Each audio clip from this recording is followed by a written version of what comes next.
128 ఏళ్ల తర్వాత క్రికెట్ మళ్లీ ఒలింపిక్ వేదికపైకి అడుగుపెట్టబోతోంది. ఒలింపిక్స్ చరిత్రలో రెండోసారి ఇక భారత క్రికెట్ అభిమానులకు ఇది ఓ భారీ అప్డేట్. 2028 లాస్ ఏంజల్స్ ఒలింపిక్స్ లో T20 ఫార్మాట్ లో క్రికెట్ అధికారికంగా జరుగుతుంది. ఈ విషయాన్ని జూలై 14న ప్రకటించారు.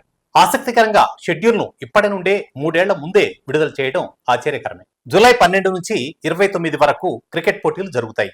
లాస్ ఏంజల్స్ లో వేదికగా 50 కిలోమీటర్ల దూరంలో ఉన్నటువంటి పమోనా పెయిర్ ప్లెక్స్ ఇక్కడే 500 ఎకరాల తాత్కాలిక స్టేడియంలో మ్యాచ్లు నిర్వహించుతున్నారు.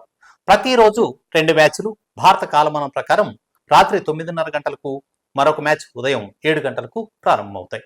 ఒలింపిక్స్ టోర్నీలో పురుషులు, మహిళలు ఒక్కో విభాగంలో 6 జట్లు పాల్గొంటాయి. విజేతలకు గోల్డ్, సిల్వర్, కాంస్య పథకాలు లభిస్తాయి. మహిళల ఫైనల్ జూలై 20న జరిగితే పురుషుల ఫైనల్ జూలై 29న జరుగుతోంది.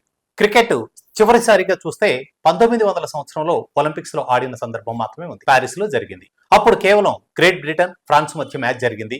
అంతేకాదు అది టెస్ట్ ఫార్మాట్ లో కేవలం 2 రోజుల్లో ముగిసింది. ఆ తరువాత 128 ఏళ్ల గ్యాప్ తర్వాత ఇప్పుడు టెంపో పూర్తిగా మారిపోయింది. క్రికెట్ ఇప్పుడు గ్లోబల్ ఆటగా మారిపోయింది. క్రికెట్ తో పాటు baseball, flag football, lacrosse, squash లాంటి కొత్త క్రీడలు కూడా 2028 ఒలింపిక్స్ లో కొత్తగా చేర్చారు. భారత జట్లు ఈ టోర్నీలో తప్పకుండా పోటీ పడతాయని అంచనా. ప్రస్తుతం ఐసీసీ ర్యాంక్స్ ఆధారంగా చూస్తే భారత పురుషులు, మహిళలు టాప్ లిస్ట్ లో ఉన్నాయి. ఒలింపిక్ గోల్డ్ మెడల్ భారత క్రికెట్ చరిత్రలో కొత్త అధ్యాయాన్ని తెరలేపేందుకు అవకాశం ఉంది. ఇక 2028లో లాస్ ఏంజల్స్ లో భారత జెండా ఎగురుతుందా? ఒలింపిక్స్ పతాకం గెలిచి క్రికెట్ చరిత్రలో భారత్ మళ్లీ కొత్త పుట లిఖిస్తుందా? వేచి చూద్దాం. మీ అభిప్రాయాలను కామెంట్ ద్వారా తెలియచేయండి. మరిన్ని క్రికెట్ అప్డేట్స్ కోసం ఫాలో అవ్వండి.